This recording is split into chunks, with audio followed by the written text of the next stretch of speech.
So if you have this del dot B equals to 0, we know that divergence of what is 0? We all know that divergence of a curl is always 0. So if I write my magnetic field as curl of some potential A, and see that the potential A is no more scalar but it's a vector.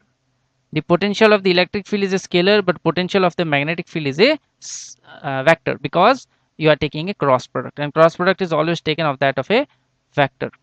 Now let us see if this satisfies this equation or not. If del cross A satisfies this equation, then I can rightly say that A behaves like a magnetic potential. Let us see. So we have a gradient of, so what is B? B is del cross A, and we know that gradient, we know that divergence of a curl is always 0. So this equation satisfies this divergence less of the magnetic field. So A is rightly the the potential of magnetic field, called as the magnetic potential. And how is B related to the magnetic potential? The B is del cross A.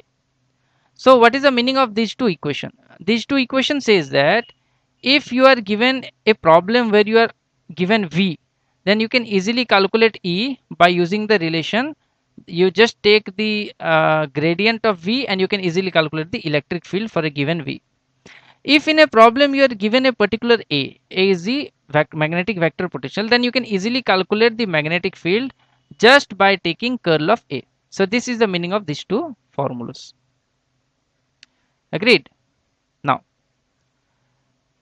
so this is how we came across the scalar potential V, and we came across the vector potential A. Now please see that since A is a vector potential, it will have three components: Ax, Ay and Az. Like all vectors, it will be having three components. Now question is, if all the electric field can be written as potential and the magnetic field can be written as potential, is it possible that we can write the entire Maxwell equation in the form of potentials A and V? Okay, so can we write the entire Maxwell equation in the potential A and V? So the answer turns out to be yes. So before doing that, let us look a bit further on something. You see, see Faraday's law. In Faraday's law, you know that del cross E is minus del B by del T. Agreed? Now, what I need you to do is, we do just some mathematical steps here. So let us see.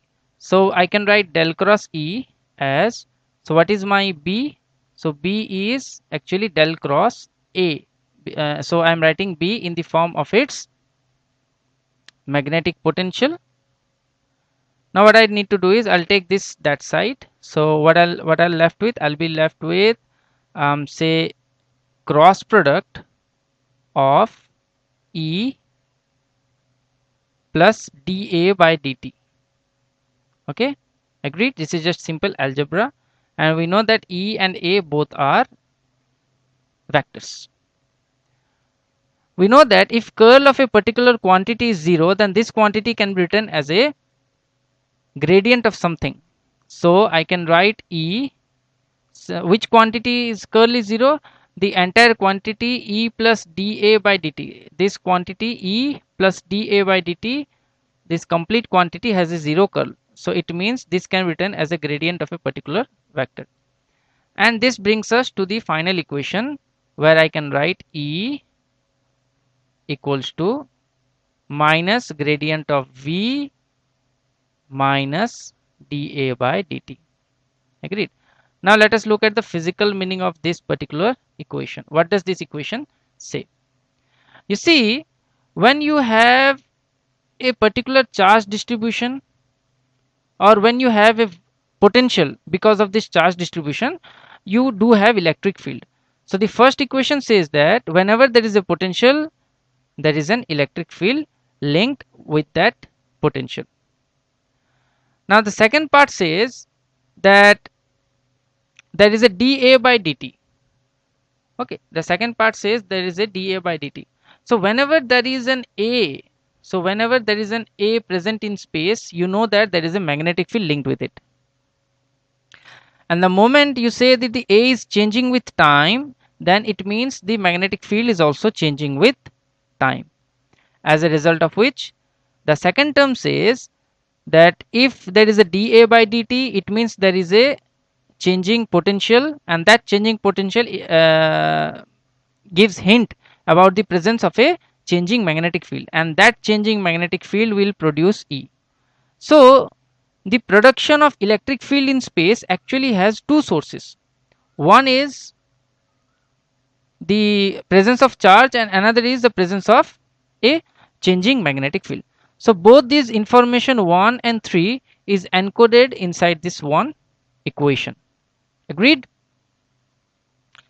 Now let us we'll do something more with this particular equation. Let us see. What if I use this equation that I've just found out in Gauss law? So what is my Gauss law? My Gauss law says del dot E was rho by epsilon naught. Agreed? Now my plan is put the value of E. So what I'll get? So I'll get del dot. So what is my E? My E was this.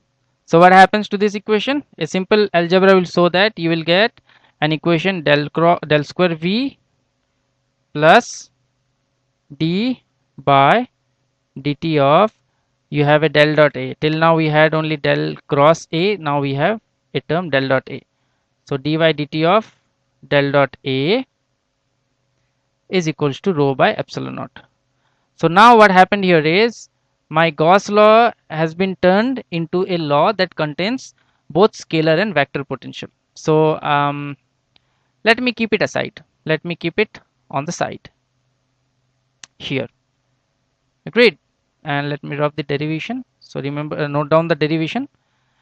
Now I have this equation with my hand. I have this equation in my hand. And I have this equation in my hand.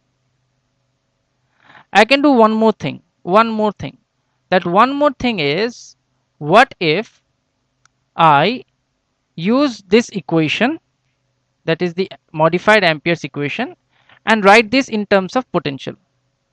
So when you write this in terms of potential, so what you have to do is you have to in B you have to put del cross A, and this mu 0 j will be as it is, and in case of E you have to put the expression that we have got before. So this will be d by dt of, can you tell me what is my E here? My E here is minus gradient of V minus dA by dt. Now you can do a simple algebraic manipulation.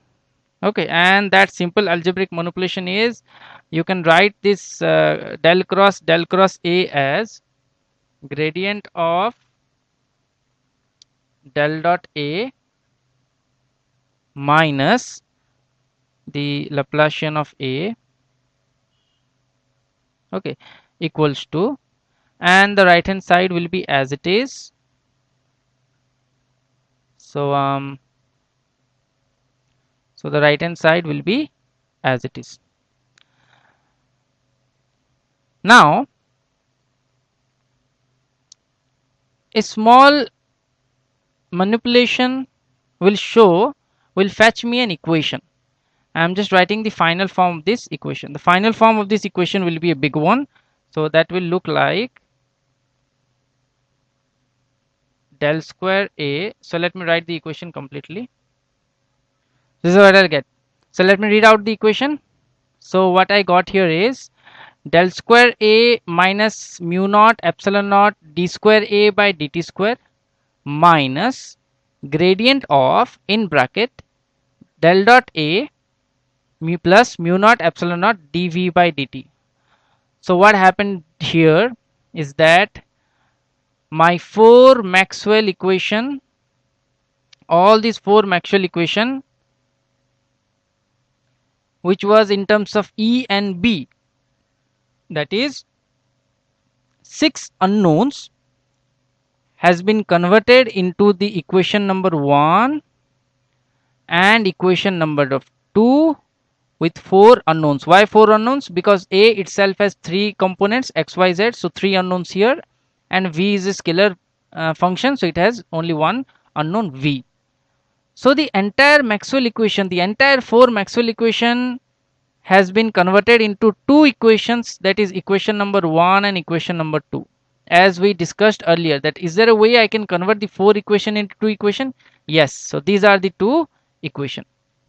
Then the question was, can I convert the 6 unknowns into 4 unknowns? Yes, I have converted the entire 6 unknown, that in terms of E and B, into 4 unknowns, that is Ax, Ay, Az, which is my A vector and my V vector. So now this equation 1 and equation 2 contains all the information of Maxwell equation inside it. Agreed? Now why are we doing this? The reason we are doing this is, instead of solving the 4 differential equations with 6 unknowns, now we have only 2 equations with 4 unknowns. So that will make our life easier, but we are still in a problem. How can we solve for 4 unknowns just by using 2 equations? That's not fair. To our rescue comes the gauge transformation. So in the next lecture, we'll talk about gauge transformation, and then we'll continue our lecture based on equation number 1 and equation number 2. So next lecture, we'll talk about the gauge transformation.